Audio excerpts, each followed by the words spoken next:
Hey team, one more year-end message here for you guys. I was talking about this a little bit the other day, and if you missed the video or you missed the webinar, I wanted to talk a lot. Well, we're just going to talk a little bit again. As real estate agents and business people and people here that are 1031 employees, this is, that you're excuse me, independent contractors, not 1031. I've got a deal on my mind right now. Just as independent contractors, entrepreneurs, and real estate people, that we have to think like businesses, but there's some things that we should really be doing to enhance ourselves more so than just going out and I'm going to sell a home, I'm going to buy a home. That's what we do. We help families. We help families with their dreams, buying, selling, investing. Real estate is the product that we use. But there's a couple of things that we should be doing. And yeah, I'm looking at some of my notes. So I'm actually going to try to turn my camera over here a little bit because I want to make sure here that you guys see me while I'm looking and reviewing some of these notes. But one thing is you want to make sure that your business, is running and generating cash flow. You want to be generating cash flow. See, you don't want to have a business and that you keep having to fund the business. Now, needless to say, in the beginning, you have to do that. And I'm not telling you not to reinvest in your business. What I'm telling you is that working a job necessarily to fund your business is all right in the beginning, but that business has to generate cash flow. That's the whole purpose of having it. Otherwise, you just got a job. You just got a job that you're supporting. So you want to make sure that your business starts to generate cash flow. So in our real estate business, to generate cash flow, we need to focus on transactions, obviously, and we want to have the transactions close as quickly as possible. As quickly as possible. Now, needless to say, that is based upon the buyer and seller's circumstances. But if it's a normal circumstance, you want to have a team with you, the lenders, the escrow, the title. You want to be able to facilitate the transactions as quickly as possible so that both buyer and seller are able to achieve their goals and get what they want. But also that puts immediate money flowing through your business right away. Short-term goals. It's really important that you set goals. And they don't have to be elaborate. It does not have to be 30-page goals. This can be short-term goals for the month, for the week, just short-term stuff. What do you want to accomplish? Make it maybe 5, 10 things. And then just rotate them as you start to knock them off. You see what I'm saying? You want to do that. You want to make sure that you're lead generating. You have to acquire more clients. And you have to service the clients that you have. And work with past clients, people that know you, trust you, love you, and have done business with you already. You want to become more efficient. You want to get better systems. You want to time block. You want to do some things like that, and you want to budget. Don't chase after each and every silver bullet. I'm going to say it again. Don't chase after every a silver bullet. In our business, man, they're coming at us all day, every day, wanting us to buy the newest CRM, wanting us to get the new letters, want us to put together the new campaign, want to get escrows from you, and we're gonna,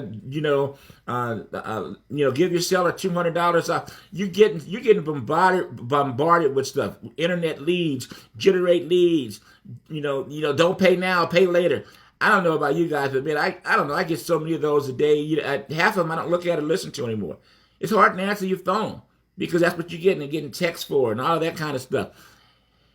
I'm not saying don't get those things. And I'm not saying don't look at them, don't read them, don't be aware. What I am saying is you can't do everything and you don't want to chase the silver bullet. You put together your plans and focus on what you do well and what can help you get to where you want to get to. So, for instance, if you're a cold caller, why are you focusing on door knocking? And vice versa, right? If you are a database person and you're client appreciation parties and things like that, focus on the things that you do well, that you like to do, that you will do, all right? That's important. Next thing you really want to do is you want to remember that you need to acquire assets. Needless to say, we're real estate people, so we believe in real estate and hopefully, acquiring some real estate and stuff for ourselves or putting us in some position or something with real estate. Some people like to buy notes. Some people like to do tax deeds, all that stuff, whatever it is. But also look at buying other types of assets in court as far as diversification. And when I say assets too, I mean assets, things that can appreciate and possibly outpace inflation. That gives you more purchasing power. That gives you family security. That makes you able to sleep at night a little bit better. So if it like nowadays, crypto's the craze. You know, if crypto and Bitcoin and Ethereum or whatever, if those are things that you research, you believe in, and blah blah blah, and I happen to, but they're assets. Your stocks, your bonds, precious metals, all of those types of things. They're assets. Assets that you can obtain that hopefully hold their wealth, increase wealth, and provide you with a little extra sleep at night. You also can, you know, with the assets, you want to stay educated, and not even just with the assets, but you want to stay educated in your business. You want to stay educated to what's going on, so that you can be ahead of the curve, so that you can be a source of true value when you're speaking to clients. You want to be a source of true value. You also want to make sure that you're very, very consistent. See, consistency is really the key to this business. It's boring. It's not flashy. It's not sexy. But if you stay consistent, your pipeline stays full. Your transactions close.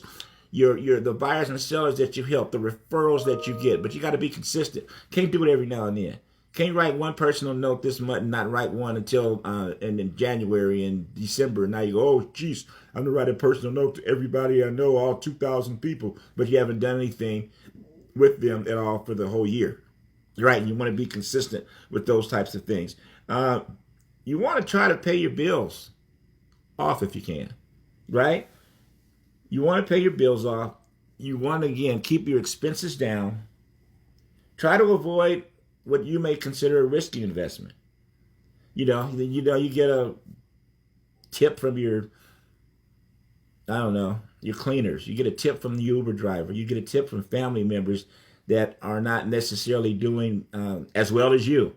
I'm not telling you don't listen, don't do research. I'm not telling you none of that. I'm telling you just don't jump in blindly without knowing what you're doing, because you don't want to put your wealth at risk unnecessarily.